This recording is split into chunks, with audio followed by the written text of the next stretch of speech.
একটা ছোট্ট গ্রামে থাকত রমেশ নামের একজন সৎ মানুষ। তার বাড়ির উঠোনে থাকত একটা লাল মুরগি। মুরগিটা শুধু ডিম পারত না, খুব বুদ্ধিমানও ছিল। প্রতিদিন সকাল হলেই মুরগিটি ডাক দিত।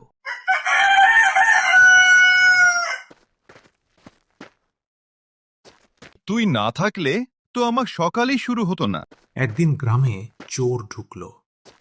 রাতে সবাই ঘুমিয়ে পড়েছে। হঠাৎ মুরগিটি চোরকে দেখতে পেল। সে জোরে জোরে ডাকতে লাগল। ডাকে রমেশ জেগে উঠল।